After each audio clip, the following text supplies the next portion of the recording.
I raised swordtails. Here's what happened. I started off with 5 swordtails, but I was a bit deceptive. One of them kind of looked like a platy. Nonetheless, I still decided to raise them in this tank, which is abandoned, but now will be cleaned out and fixed. As you can see, the water level was extremely low and dirty, and I had to clean the rancid filter. You could clearly see all the grime and dirt of fish waste coming off and the filter being partly broken. So I knew for platies and swordtails to live in here I needed an upgrade. The lid even fell right off. I could see all the dust. So of course I started out by removing the old water which had been sitting there for who knows how long. I continued doing this until the water was very low and I couldn't scoop any more out. Here's a little time lapse of it.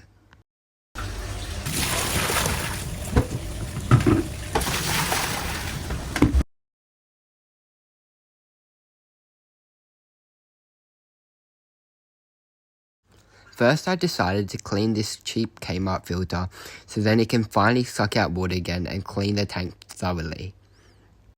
As you can see here, the pump's working perfectly and in no time the tank water will be cleaner than ever. The next step was the filter. This has been the dirtiest filter I've ever seen for a while, and it was going to take a while to clean. So first I poured a bunch of water in through the tap. I didn't want to show all that disgusting fish waste coming out, so here's the finished result. And even though it's not perfectly clean, it looks way better than it did before. The next step to upgrading this tank was removing all the rainbow pebbles.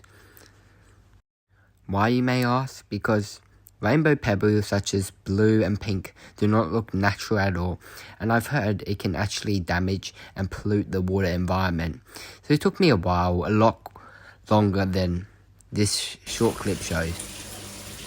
I tried to get all these pebbles out and it took me quite a while. The next step for the tank was getting clean and new water for the tank, so I had to fill in a few buckets of these.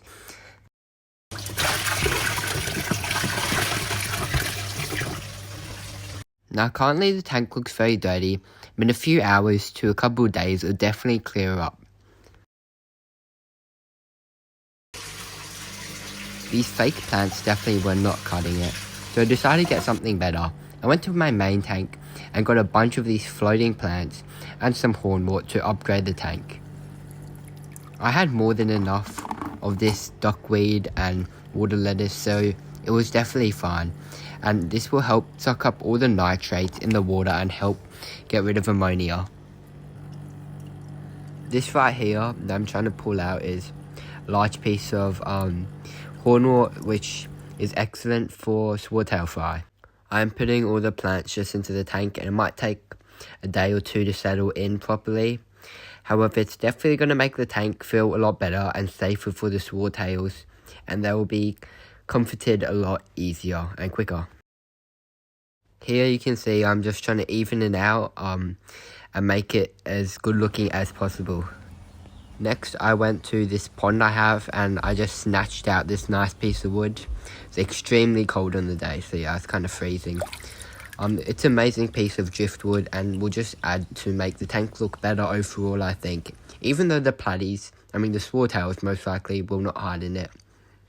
It's still an excellent piece of driftwood, however it's hard to see because the tank is so dirty and murky and everything.